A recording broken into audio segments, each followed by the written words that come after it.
Hello and welcome to the 40th episode of The Route, our school bus fleet content series. I'm Wes Platt, Executive Editor. In this episode, we've got a recap of recent top news from schoolbusfleet.com. Click like on this and all our other videos, and subscribe to our YouTube channel. Your comments are always welcome. If you get the chance, please post who you are, where you're from, and I'll give a shout out in a future episode.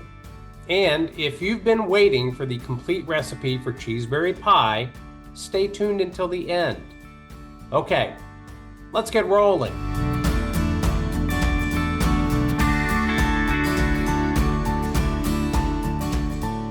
Our first stop is Washington, D.C., and the offices of the U.S. Environmental Protection Agency, which issued a reminder that applicants have until 11:59 p.m. on August 19th to submit their applications for the first round of Clean School Bus Program funds. Through the bipartisan infrastructure law, the EPA has $500 million available for the first round, and the agency is prioritizing high-need school districts in rural zones, low-income areas, and school districts funded by the Bureau of Indian Affairs. Prioritized applicants, when selected, are eligible to get more funding per bus. Look at the details of this video for a link to the EPA website if you're interested in applying on behalf of your school district. If you don't get into the mix this round, don't worry, it's not too late. The EPA announced it intends to launch a grant competition later this year. Okay, the next stop is St. Paul, Minnesota, where the Minnesota Pollution Control Agency announced it is offering matching funds for school districts there that apply for federal funding under the Clean School Bus Program. This offer is specifically for non-prioritized EPA rebate applicants within the state of Minnesota that have Class 4 to 8 buses. The MPCA plans to provide as much as $125,000 per school district to match EPA money. To qualify, district leaders need notification from the EPA that your district has been selected to get either $190,000 for a Class 4 through 6 bus or $250,000 for a Class 7 or 8 bus. You need the VIN number of the 2009 or older engine model year bus that will be destroyed and replaced with the new electric bus.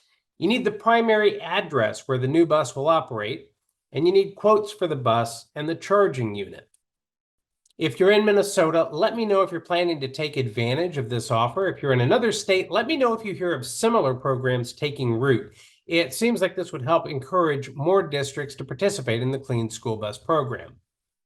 Next, let's go to Fort Valley, Georgia, where bus manufacturer Bluebird recently announced plans to introduce an electric repower option for its gasoline and propane-powered Type C buses in 2023.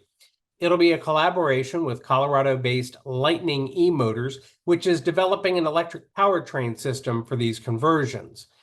The system's supposed to allow for several battery configurations, supporting a projected vehicle range of up to 150 miles on a single charge, depending on the configuration, said Britton Smith, Bluebird's Chief Strategy Officer and Senior Vice President of Electrification.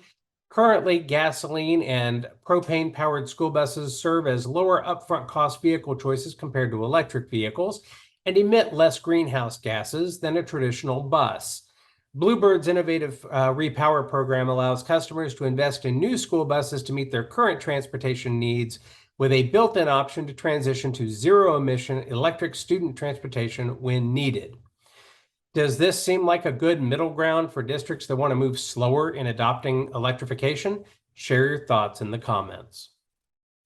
All right, our last stop is Elkhart, Indiana, where the pupil transportation industry lost one of its champions on August 3rd when U.S. Representative Jackie Walorski died in a head-on collision, along with two staffers and the driver of another car.